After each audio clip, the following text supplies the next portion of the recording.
All right, we are back live on Facebook after I don't know, 6-month hiatus, whatever it is. We didn't really call it hiatus. We had switched to something else, and now we are back. So I want to do something special today, just to sort of commemorate us returning to Facebook, I guess. But uh, for those of you that have not been listening, I do have a Facebook or a book coming out, not a Facebook. I've got a book coming out end of July or early August. Becca's going to kill me for not knowing the exact date, but I'm pretty sure it's August 1st is the date that it's going to be coming out. It's called Founder Optional, and I want to actually talk about some of the things I removed from it. The fun thing about this is this book started as another book. I don't think I'm going to mention the name of that book because it's still in progress. The one that I'm still working on. I've set it aside until this one is fully done. There's some final edits that I've got to get done, and then this one will be fully done. But I've cut a lot out of it, and just like the other book that I'm writing, the other book was it had gotten so gigantic. There's so much in it, and I was like, I just can't. This isn't ready. Like, I can't release it. Technology is changing so fast, and as I'm in the process of creating that book, I've got the idea for Founder Optional, and I start to play with this idea of gravity and how, especially when you were a newer lawyer, the gravity all sits on you. And as you grow, what you want to do, what allows you to grow, is actually dispersing that gravity. And that's the concept of the book. And I talk about some ways of doing that. But I like to tell stories in the book. I like to use real examples of stories. One of the bits of feedback that I got from our editor Connie was, she said, should really I pulled a bunch of stories that weren't just legal stories in the original book, and she said you should really pull in real stories from other lawyers. Sort of begrudgingly, I took her advice and I removed some of the stories from the book that were non-legal related. So I want to talk about some of those today. Specifically, there's one I want to talk about. If we have time, I'll get into some other ones, but this one, for some reason, this one stuck with me, and so I want to talk about it. I'm not going to read the chapter. I've got the actual chapter that I had removed from the book. Basically, the way it worked was, this is a really interesting thing. I'm probably going to do an episode about it at some point, where I'm going to talk about the process. And I'll probably need to have Becca on here too, because has been absolutely integral to getting it done, because she's been doing all the back end stuff, like the stuff that actually takes to get the book done and actually published. That's she's been doing all of that stuff. But it is really kind of an interesting process. But I'm going to go through some of these. Not going to read it, but I do have the chapters in front of me. But I want to kind of go through some of the parts of it that I thought were kind of interesting. So one of the stories, and I'll talk about why. Like, basically why I wanted to include some of this stuff in here. But one of the stories, and I guess I'll read the beginning of this chapter, just the first sentence. This one, because it lays the land for you. In November of 1940, a crowd gathered along the Puget Sound to celebrate a triumph of modern engineering, the opening of the Tacoma Narrows Bridge. Okay, so this was a very just normal bridge that they had built, but pretty conventional. It was pretty sleek in the design, but it was also like it was economical at the same time, pretty slender in its size.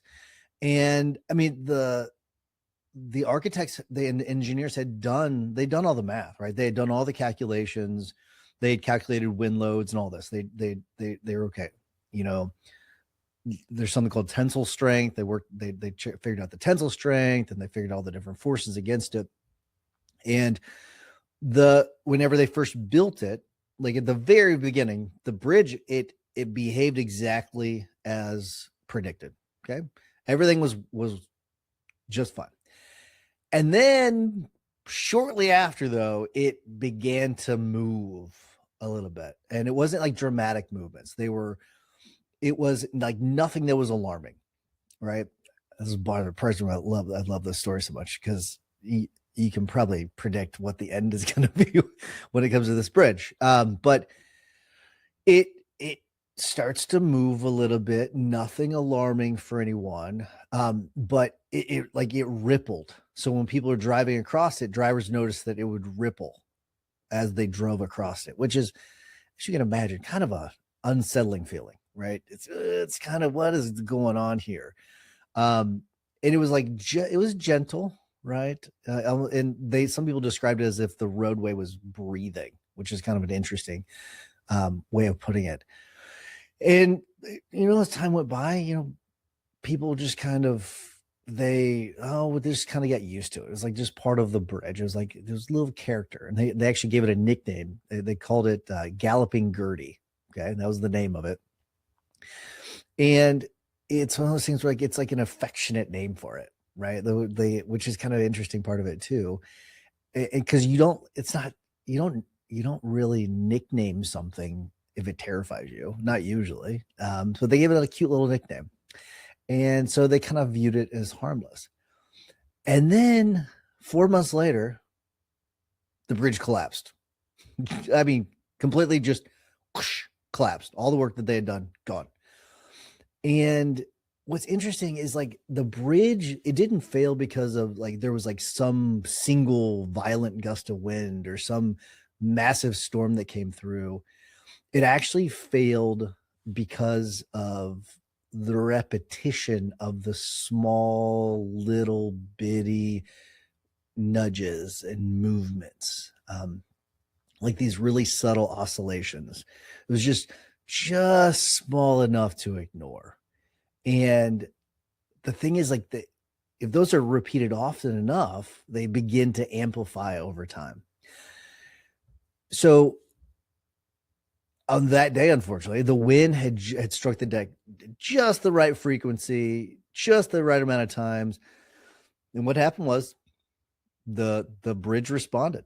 And then it was one of those things where it kind of invited more wind, and then the pattern intensified and it kind of built up, and you had this like resonance built into it. And then the collapse happened.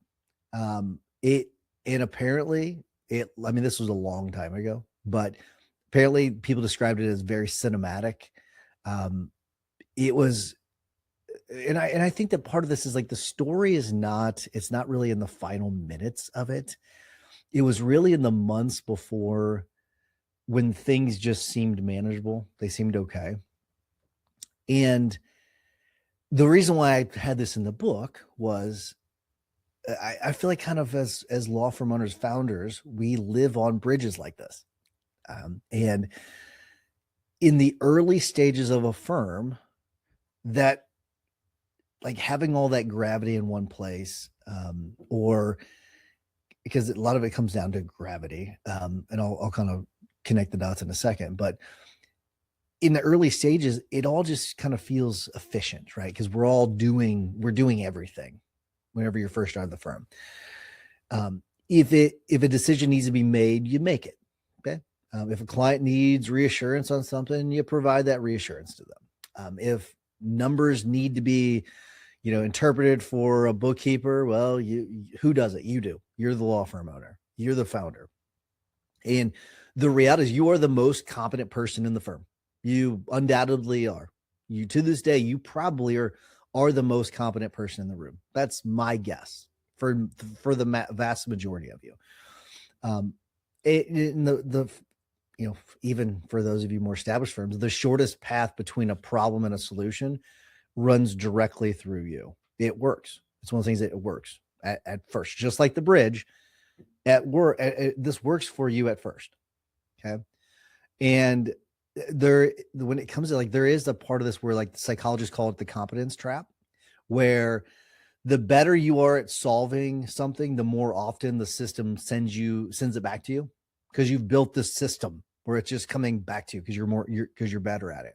And some of you, we do this to our employees sometimes too, right? Where you've got a really competent employee, and then what happens is we just kind of it's that competence trap where we're just starting to unload things on that really competent employee, and then you wear the employee out. Your strength or their strength attracts more of that same demand over and over again. And each decision, it just kind of feels more productive, right? It just feels that way. So every time you look at something, every time you review something, it reinforces your indispensability. And so you think that every time some conflict comes to you, you're the stabilizing effect. That's what you think. And then, but slowly, just like those little ripples, okay, without any sort of big announcement, without some big storm, without anything big happening, that mass, it starts to concentrate on you. Okay. So that gravity, you start to build that gravity more as time goes by. It's those little ripples on the bridge, right? Little bitty ripples. It kind of builds and builds and builds. And in this, so what I called it when it comes to this chapter, is I actually, this one's not in there. I called it gravitational debt is what I was calling it. And so it's one of those things where it's okay at first, right? Where it's like it's not a debt that appears on a balance sheet, so you can't really see it. It's invisible, right? A lot of times you don't even know it's there, but it is there, right? It is building and building and building. And because like a lot of us think like is burnout is like this big loud thing, right? Burnout is usually the collapse, is really the build up to the burnout. It's one of those things where it's not super noticeable. It's that one extra call you take a day. It's those 3 extra emails that you're reviewing on the weekends. It's, oh, you missed that one T-ball game. It's this just development of things of piling on and piling on and piling on. And then the burnout, when it finally hits, that's the collapse in the bridge. That's what happens. It's the moment that the bridge gives way, which is obviously a really big problem. So this is why I wanted this story. This is why I wanted to talk about this story, because and here's the thing. I'm probably going to do this maybe a few more times when it comes to some of these chapters. I may not even tell you. I may just talk about it, because there are these things that I think are in the book that I think are really using examples. The reason why I like these so much is using these examples that you can visualize. They can be very, very powerful, and that's why I'll probably use them on the show to talk a little bit more. I think that they are still powerful messages. Now, I also love the fact that we've taken real stories of real attorneys and put them into the book. A lot of them are people that we've had on the show. Not all of them, but the vast majority of them are people we've had on the show, people like Tiffany Weber and Mark Harlan and several others, where we've, Jordan Ostroff is in the book. So there's lots of people that we've mentioned in the book that have told their story on the show or on the stage at MaxLawCon. And so MaxLawCon.com, get your tickets for October, by the way. But I like that part of it too. I think I would much rather have people come on and tell their stories, but these messages are still really, really powerful in my opinion, because you can visualize it. And I think 80% of the population is a visual learner as opposed to the other sorts. So that's part of the reason why I want to talk about. But let's get back to this chapter, because this is actually a fairly long chapter. So I'm not gonna go through the entire thing, but I do want to talk about just a couple other highlights on it. And because it is one of those things where this type of gravitational debt, or however you want to put it, I'm sort of I'm not totally adopting that term anymore, but it is one of those things where it's sort of a gravitational buildup is really what it is, where it unfortunately can take some sort of an external shock to expose it. And that's what's unfortunate about it. And that's, and I do mention some of this, I just use it in a different way in the revised version of the book, where it's usually like some sort of like a health scare, or you have like some sort of like really big missed milestone in your personal life, or you have a key person in the firm, a key leader in the firm that leaves unexpectedly, or for some firms, sometimes the economy has a massive impact on how the firm is doing. So if you have some sort of economic downturn, that can have a significant effect on it. And in those moments, a lot of times what happens is these founders, they're like, I just didn't see it coming, or I didn't realize how much I was really carrying. That's how it's how it hits. It hits in a really big way. And because like it was not just like carrying a couple extra tasks, right? They were carrying everything. They were carrying this massive load, plus all the stress that comes on with it. And it all kind of concentrates on you. And then it just becomes too much, right? It's like that one extra thing just becomes, it is the straw that breaks the back, right? And that's what's unfortunate about it. And it does usually take this really big thing. And the other part of this is that growth amplifies this. So as you're beginning to grow, especially if you have those ripples, as you begin to scale, those ripples become waves. And that could cause a really significant crash, because you have these, and sometimes you have these fractures in the bridge, where as you're beginning to grow, you've developed these fractures early in the development of the firm. They're never caught, and they turn these massive chasms where the bridge collapse in a really monumental way. And in the revised version, I actually use some examples of that actually happening, of some really big firms. I'm not gonna give away everything that I talk about in the actual book, but I do talk about some moments of some monumental failures with some firms, because it usually comes down to the masses concentrated on one person. That's usually what it comes down to. There's no one else to absorb that load. So, all right.